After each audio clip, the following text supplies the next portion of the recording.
Jaya Radha Madhava Kunja Bihari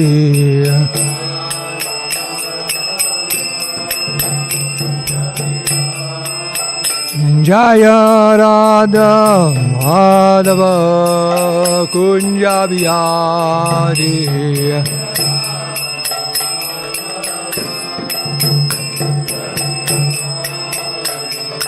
Gopi Janna Vallabha Girivardhari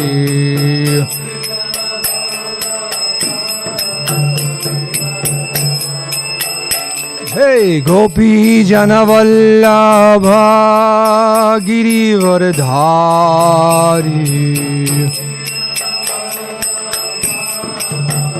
Nadadhari Jasura Nandana Brajajana Ranjana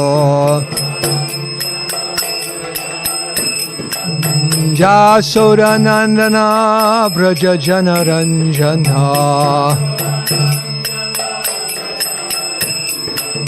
Jamuna Tira Banachari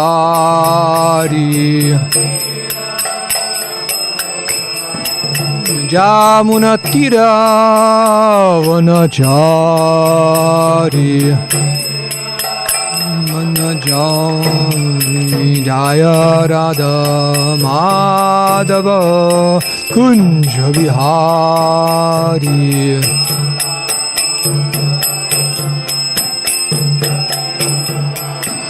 Jaya Radha Madhava Kunja Vihari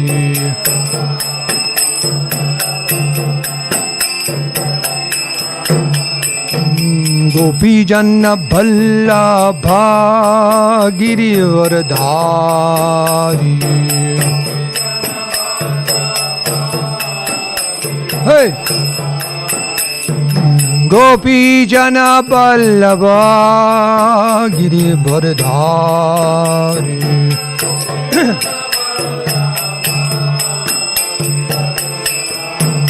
Jasura Nandana Brajajana Ranjano Jasura Nandana Brajajana Ranjana Jamuna Tira Vanachari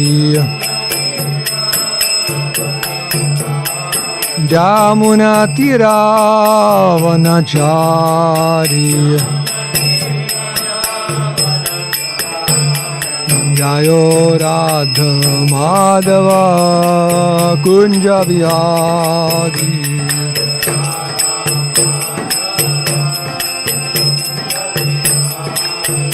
Jaya Radha Madhava Kunja Vihari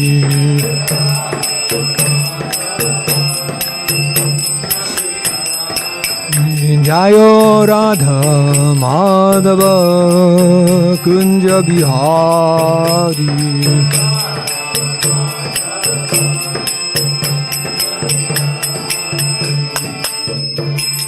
Sri Radha Madhava ki, Sri Radha Giridhari ki. Jai Om Vishnupad Paramahamsa Parivraj ki Jai Jai Shuddha Shishi Mahad His Divine Grace. Bhai Charanaravinda Bhaktivedanta Swami Shri Prabhupada ki Jai. Jai Om Vishnupad Paramahamsa Parivraj ki Jai Jai Shuddha Shishi Mahad Divine Grace Srila Bhakti Siddhanta Saraswati Goswami Maharaj Prabhupada ki Jai, Ananta Koti Vaishnava Vrinda ki Jai, Grantara Srimad Bhagavatam ki Jai, Samveda Bhakti Vrinda ki Jai, Gaura Premanandi, all glories to the assembled devotees, all glories to the assembled devotees, all glories to the assembled devotees, all glories to Sri Guru and Sri Gauranga.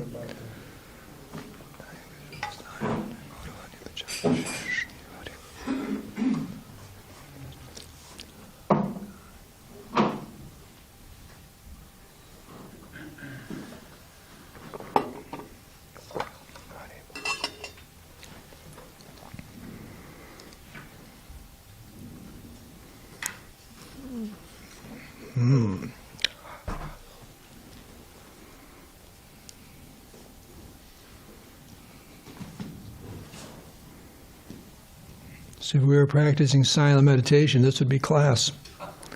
Not recommended, right?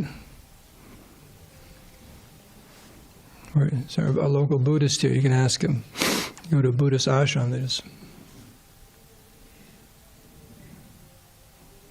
Okay.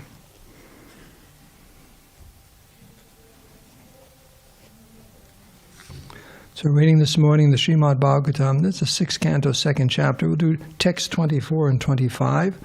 24 is written on the board there. Om Namo Bhagavate Vasudevaya. Om Namo Bhagavate Vasudevaya. Om Namo Bhagavate Vasudevaya. Ajamilo Pi Atakarnya Dutanam Yama Krishnayoho Dharmam Bhagavatam Shuddham Trai Vedyam Cha Gunashrayam Ajamilopi Atakarya Dutanam Yama Krishnayoho Dharman Bhagavatam Shuddham Traivedyam Cha Gunashrayam Ajamilopi Yata Karnya Dutanam Yama Krishnayoho Dharman Bhagavatam Shuddham Traivedyam Cha Gunashrayam Ajamilopi Yata Karnya Dutanam Yama Krishnayoho Dharmam Bhagavatam Shuddham Traivedyam Cha Gunashrayam. Anyone like to chant? Ajamilo Pitakarnya Dutanam Yama Krishnayoho Dharmam Bhagavatam Shuddham Traivedyam Cha Gunashrayam Ajamilo Pitakarnya Dutanam Yama Krishnayoho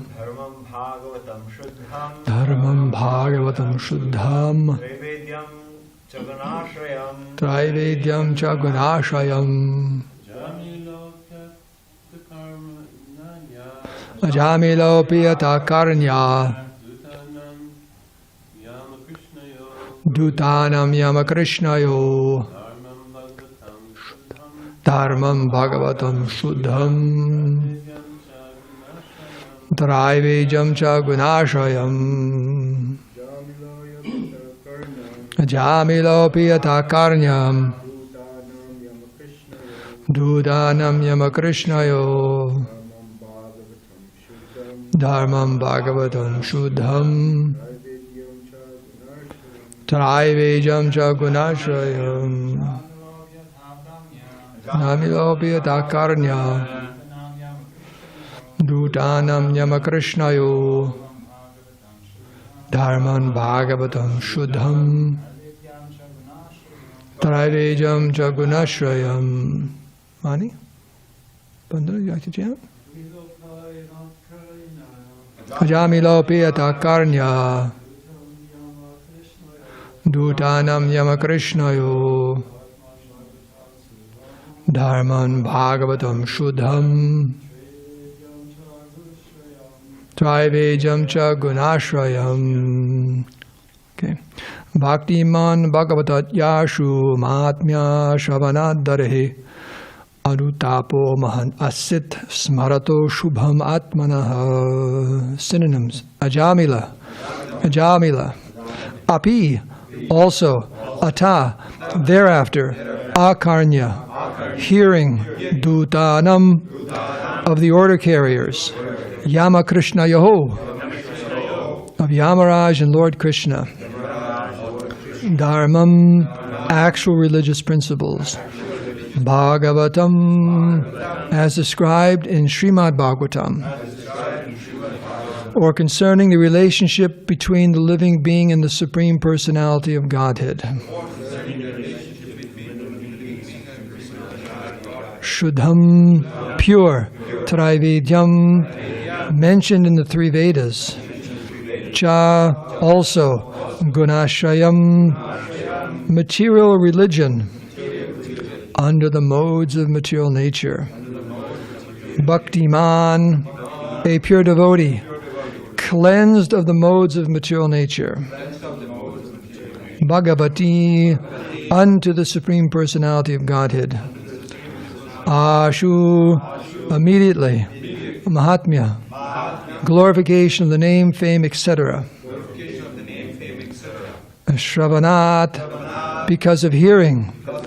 Hare, of Lord Hari. Anutapaha, regret.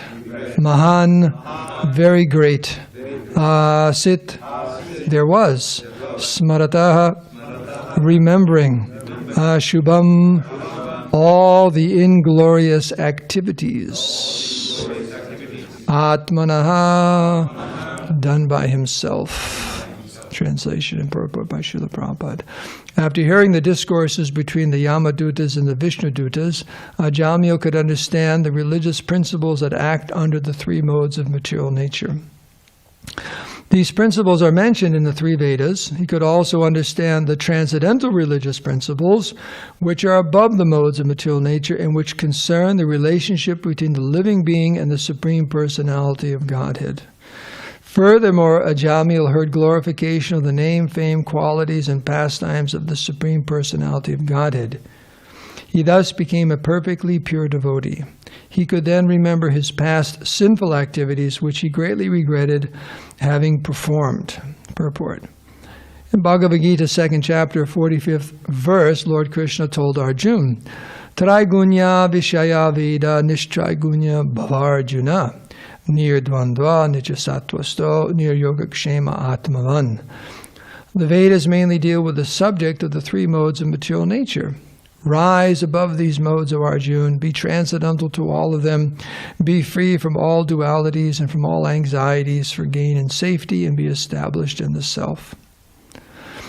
The Vedic principles certainly prescribe a gradual process for rising to the spiritual platform, but if one remains attached to the Vedic principles, there is no chance of his being elevated to spiritual life.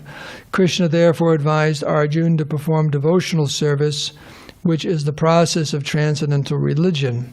The transcendental position of devotional service is also confirmed in Srimad Bhagavatam, 1st canto, 2nd chapter, 6th verse, Savai Pumsa Paro Dharmo Yato Bhakti Raduksaje. Bhakti devotional service is Paro Dharma, transcendental dharma. It is not material dharma. People generally think that religion should be pursued for material profit.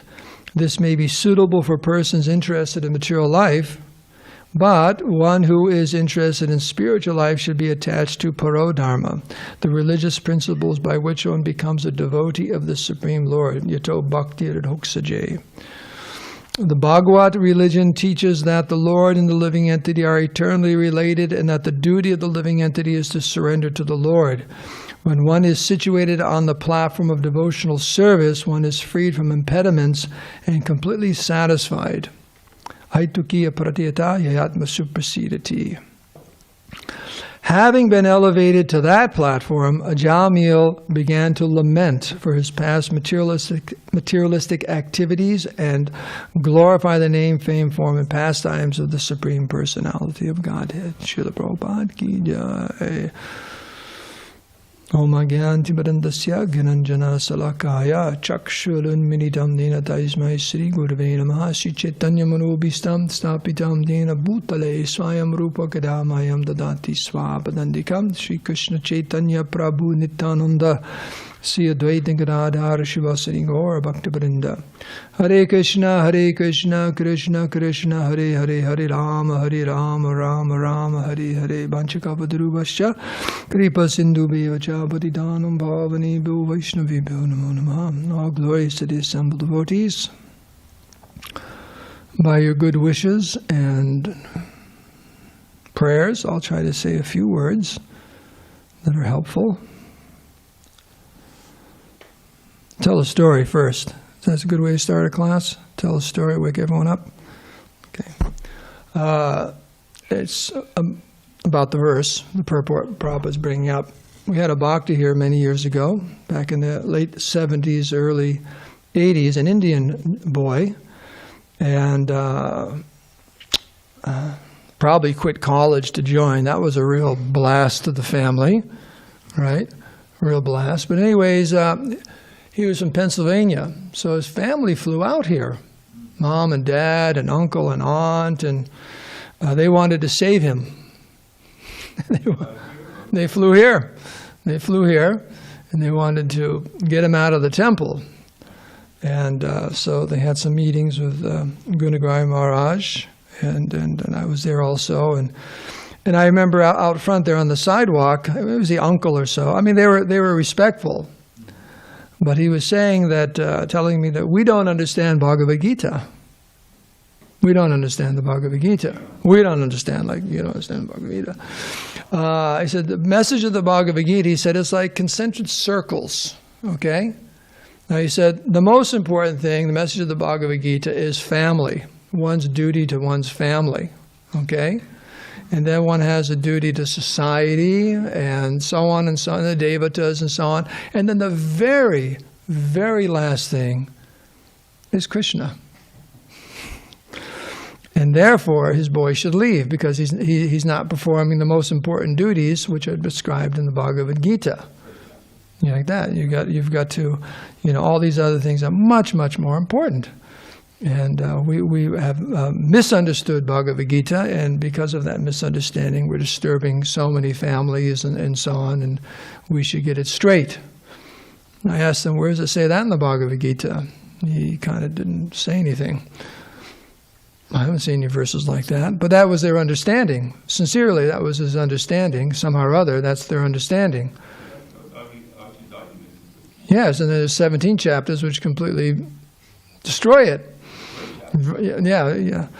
So Prabhupada says here, this refers to this Traigunya Vishaya Veda Nishtraigunya Bhavarjuna verse, that the Vedas mainly deal with the subject of the three modes of material nature. Now that's interesting, because we always talk about the Vedas and knowledge and so on and so on. But it's true, most of the Vedic literature, I remember reading an article, I do not remember who it was by, was analysis of all the Vedic literatures, and the fact that pretty close to 90% is all karmakanda. So as far as the majority of all those literatures is karmakanda. Now why is that? It's because the majority of people are karmakandis, right? It's addressing them.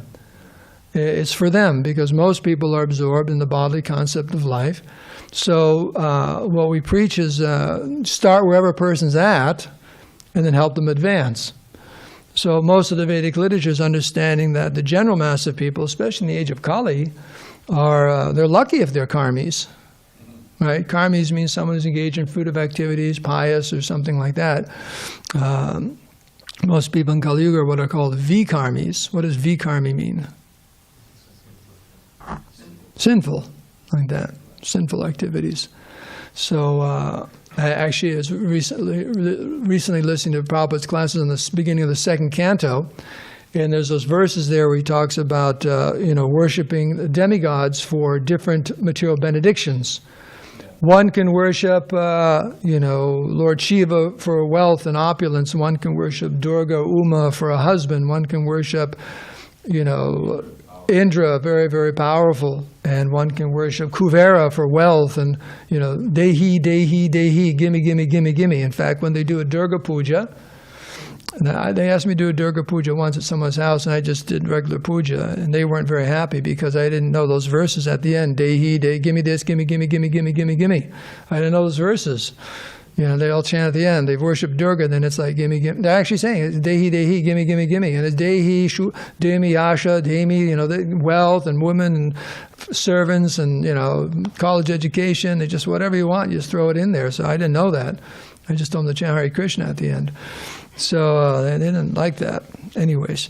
But in there, and then there's a progression, and then ultimately it says if you really want to be happy and to attain the perfection of life, you worship the Supreme Personality of Godhead, Paramatma in the heart, and Krishna, like that. But all those prescriptions are there. Why is that? Is because that's where people are coming from. So grab them where they are and give them something they can understand, that if they can follow very carefully these Vedic injunctions, they will become, they'll see it works.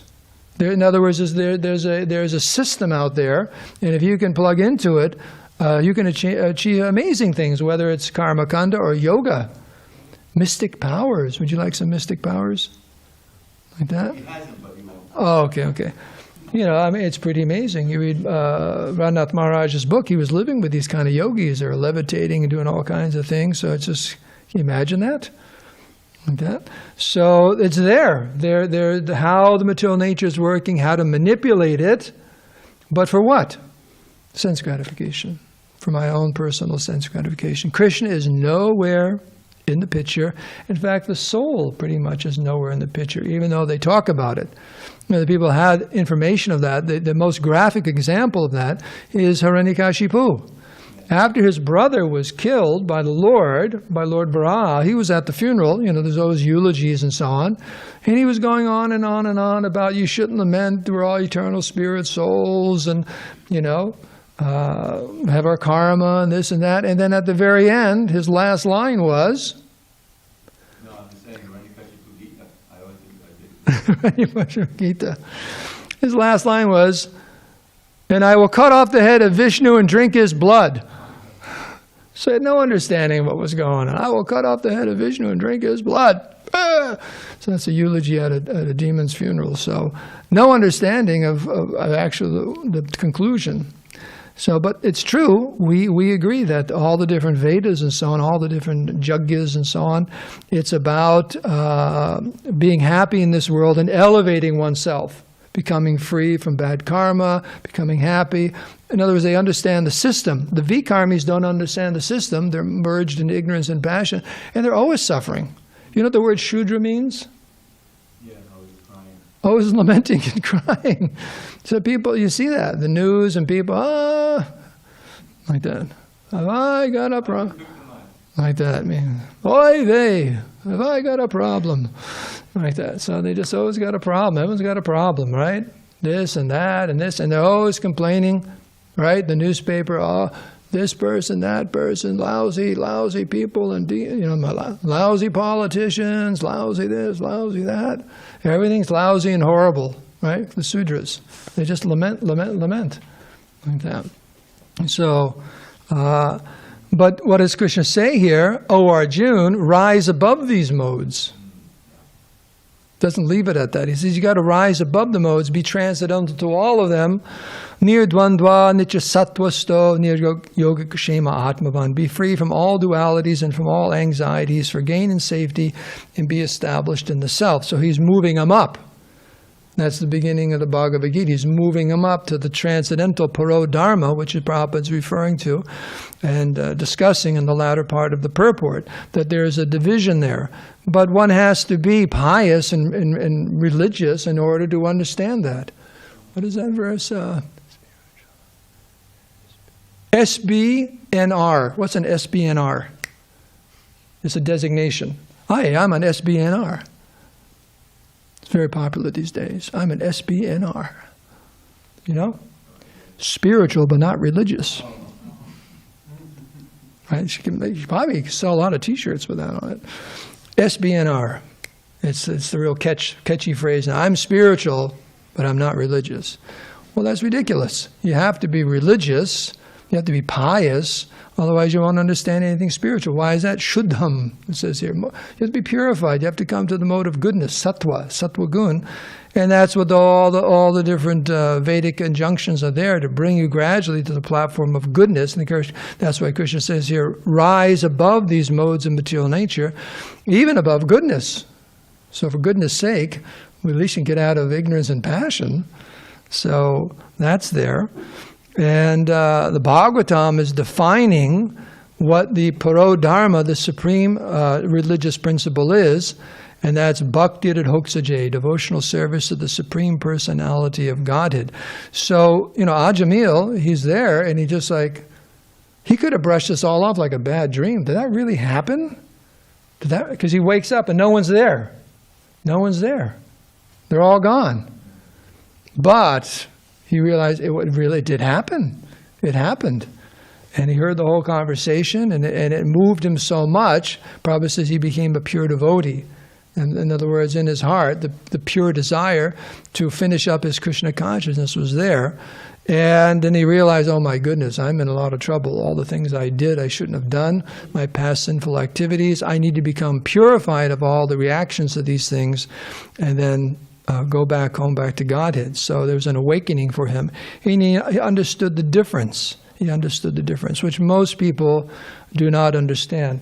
So, applicable for us is that we don't really find that many people these days, even amongst the devotees, especially amongst the devotees, are engaged in Vedic jagyas and, karma kanda, jnana kanda. So how is this applicable to us? Well, one thing that we all have to be careful of is utilizing devotional service for our sense gratification. That's the catch. Well, yeah, we know about devotional service and serving Krishna, but as long as we want Krishna to serve us, that's not anyabhilasata shunyam jnana karma anabritam. It's not pure devotional service. So to what extent do we want Krishna to make sure we're all, like Arjuna was told here, be free from all dualities and from all anxieties for gain and safety. So practically speaking, as long as we identify with this body, we're concerned about our gain and safety. I got to get something. I got to get something. Now, we may not be thinking I'm going to make a killing in the stock market. Is anyone here thinking like that? I don't think so. But we may be thinking, is there going to be enough prasadam? Like that? Is there going to be enough prasadam today? Is it going to be delicious? Who's cooking? Like that. I want to make sure I get something nice to eat, right? Eating, sleeping, mating. Am I going to get enough time to sleep? I'm really tired. Can I get enough time to sleep? Or is this going to happen? That going to happen? What can I get? Like that. What can I get? It's very, very, very, very subtle. It's very, very, very subtle, but it's there. The Prabhupada says even a sannyasi has to be careful not to be attached. Apparently he has nothing, but if he's attached to just a few little things, his kamandalu, his... or he, like Prabhupada said about his spiritual master's movement, Srila Bhaktisiddhanta was very upset because as soon as they got that big temple there in Bug Bazaar, huge, beautiful. I've never been. Have you been there, Dravida Prabhu? The Bug Bazaar temple in Calcutta, the Gaudiya Math, marble and so on. I mean, they started out, the history, they started out in Ultadunga in a little house and, just barely getting by. And then all of a sudden this huge palatial... And the sannyasis are all fighting over which room they would get. Not which room they're going to get. So, gain and safety. I want to make sure I get a nice room, and there's this, and there's that. And so, these things, they contaminate one's devotional service. I think I mentioned this in a class a while ago. Here's an example. In Vrindavan, in the 70s, there were two brothers who joined. Shastriji, I think they called them. Shastriji, they knew the scriptures very well. And your morning walks and so on, that's the Indian devotee. He's always quoting. Prabhupada says something, he's always quoting a verse, And Prabhupada sometimes try to make him humble and sometimes ask him to quote a verse. He just knew so many verses, he and his brother. And eventually his brother left, but he was there for some time. So on this one morning walk, he approaches Prabhupada, and he had composed a poem about Krishna. You want to know if Prabhupada wanted to hear it. Prabhupada said, okay. Anyways, there was a poem about asking Krishna to come and dance in front of him. And Prabhupada shut him right down. He said, you don't ask Krishna to serve you. You don't ask Krishna to come and dance in front of you. That's not our philosophy. And Prabhupada shut them down and chastised them. So, to the extent that we are thinking, oh Krishna, Krishna is the Supreme Personality of Godhead, He is my order supplier. That's mundane religion, isn't it? Give us this day our daily bread. Right? Give me something. Give me something. And that's why the concept of God as the Father, that's the shortcoming. God's the Father, He takes care of everything. Right? He's providing for everything. You know? But the devotee, they want to become the Father of God, Prabhupada says. And so they can serve. That's the Vaishnava philosophy. We want opportunities to serve, not to take something from Krishna. And of course you have the examples of the 6 Goswamis. Who was it? Was it Rupa Goswami? Or I think it was Rupa Goswami or Sanatan who was chanting and just out there. And then Radharani came and they covered him from the heat and the sun. Or Krishna was there guarding one so the tigers wouldn't. And Sanatan came and said, you're taking service from Radharani. You're taking service from Krishna. And they came personally to protect. I don't know if it was Rupa Goswami, and Sanatan came because he was the older and said, you can't do that. You've got to build yourself a hut. Otherwise, they're going to keep coming and guarding you and making sure you're covered. No, there's no sun. So devotees never ever want to take something from Krishna. Actually, they want to take anything from anyone. They just want to, because they're self-satisfied. Atmarama, you know that word? Atmarama means self-satisfied. Devotee is, that's why.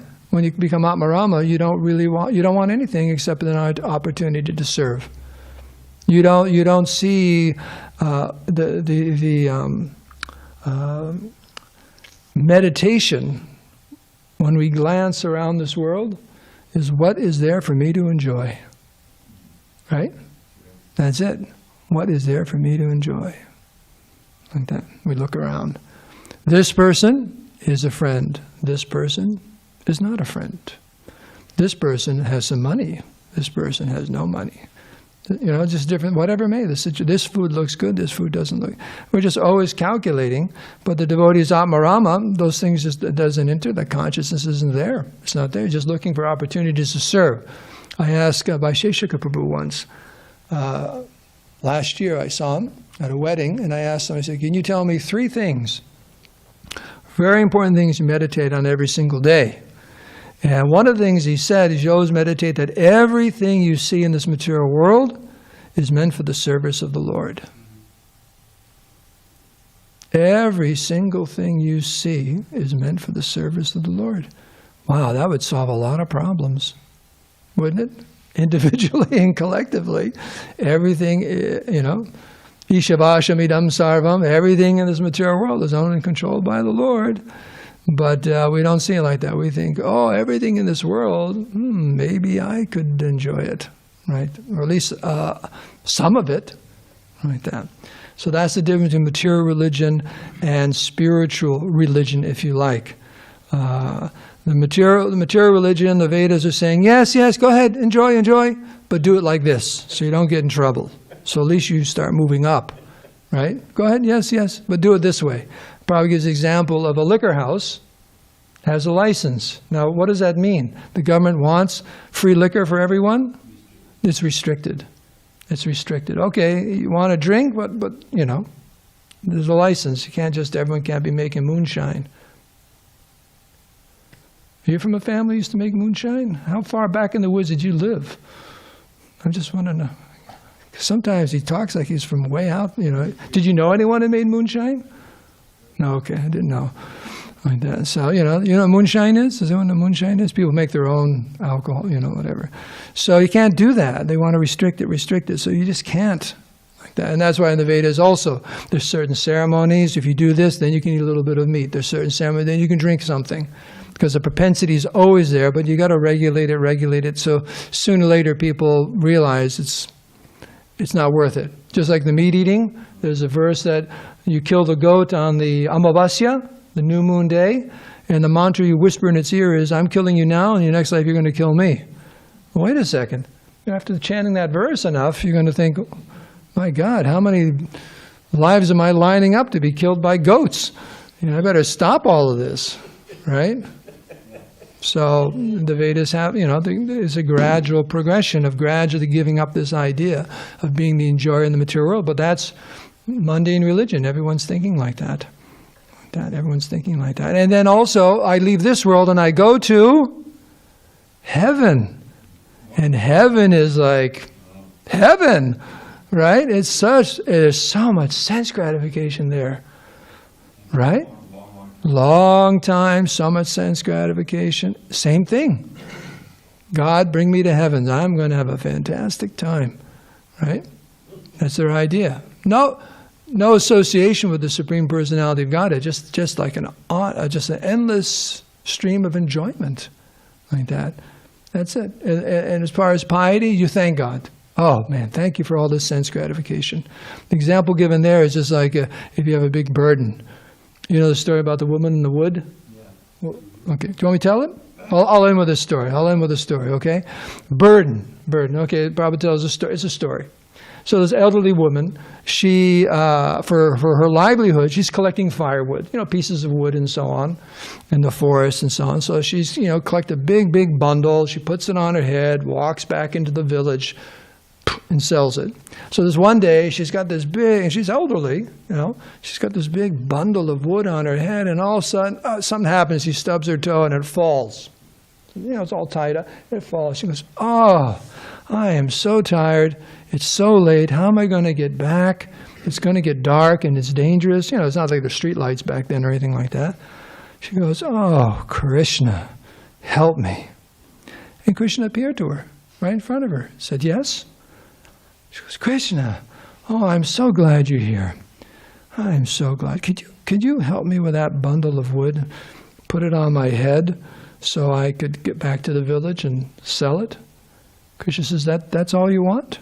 Yeah, and he puts it on it. Krishna disappears. She goes on. So that's it. We're praying, oh, Krishna, give me a big burden, right? Give me a big burden. All this enjoyment in the material world is a big burden on the head. She should have asked Krishna for...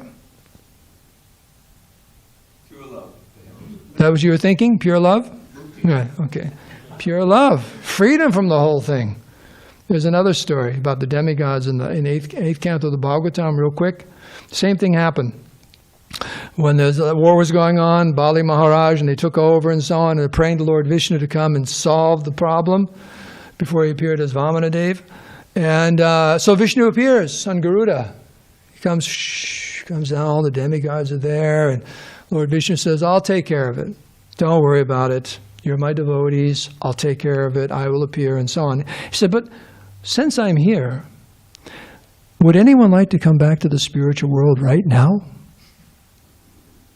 And all the demigods, you see those sometimes there's a line of people, and you ask for a volunteer, and everyone steps back. So no one came forward. No one came forward. Vishnu was ready to, said, anyone who wants to come, I'll take you back to Godhead right now. And they all just kind of like, they're so attached. So many things to do. So what will we do? If Krishna says, Dimitri, would you like to go back home, back to Godhead right now? Like that. Oh, I have my visa I'm working on. I can't go now. Like that. So, whatever. Okay, any questions or comments on any of these points? Thank you, Prabhu. Yes, I have a question. You cited the Akama Sarvakama Va verse, I don't think you quoted it, but that's what you were referring to, which comes at the end of that whole laundry list, where if you went. Laundry list. So, and then you said that, the real distinction is that we don't want anything from Krishna. We want to serve Krishna, whereas in the Karma Kanda, you want something from all the demigods, and if Krishna happens to appear, then you'll ask him for something, and basically it's self-centered. So I'm wondering if you could explain this to me. In this purport to that verse, Akama Sarvakama Va, which is 2.3.10, second paragraph, Prabhupada describes what it means to be desireless. He says, an akama, because it's a noun, and akama is one who has no material desire. A living being, naturally being the part and parcel of the Supreme Whole, Purusham Purnam, has as his natural function to serve the Supreme Being, just as the parts and parcels of the body or the limbs of the body are naturally meant to serve the complete body. Desireless means, therefore, not to be inert like the stone, but to be conscious of one's actual position, and thus desire satisfaction only from the Supreme Lord. Now what is that? Because that seems like you're desiring satisfaction from the Lord, so is there some kind of contradiction there?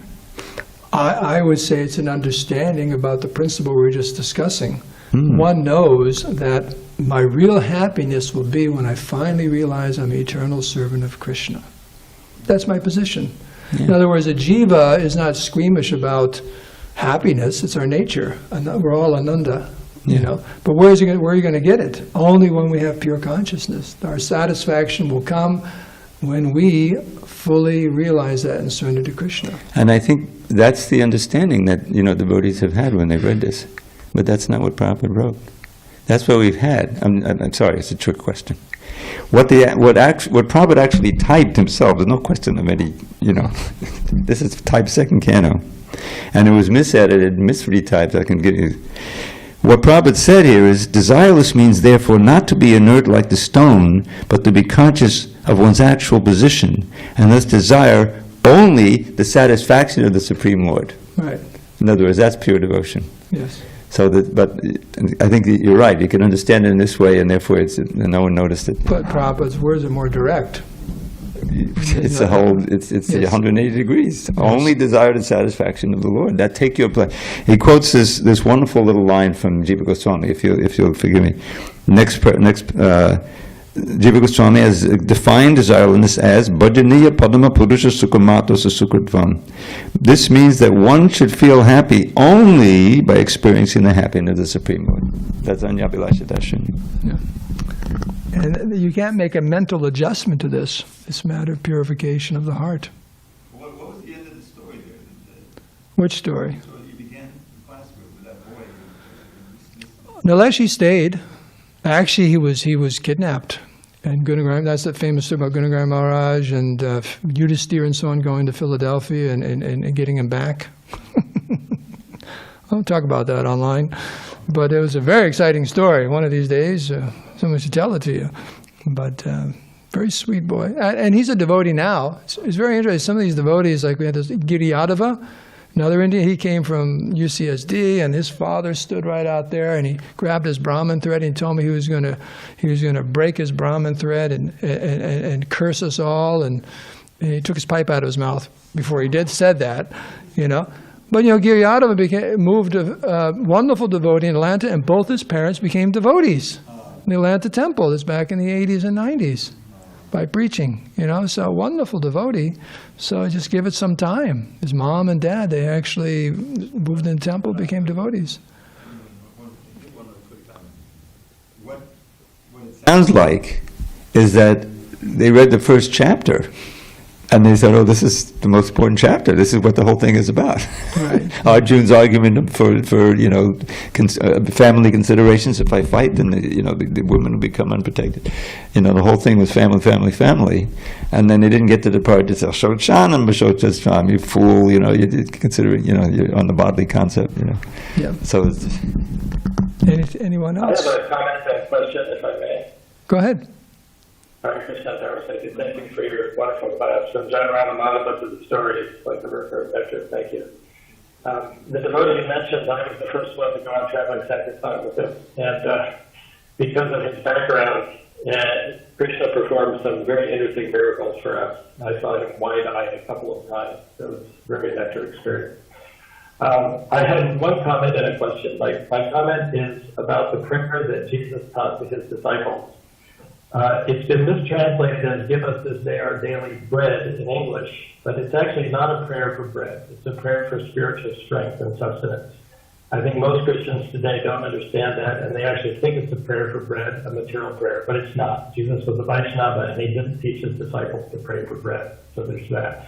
And my question is, in the purport, it mentions the spiritual duties of the soul is to surrender to the Supreme Personality of Godhead. And the Vedic culture and the literature of the Vedas are replete with all kinds of references to Dharma, and Dharma is a very important concept.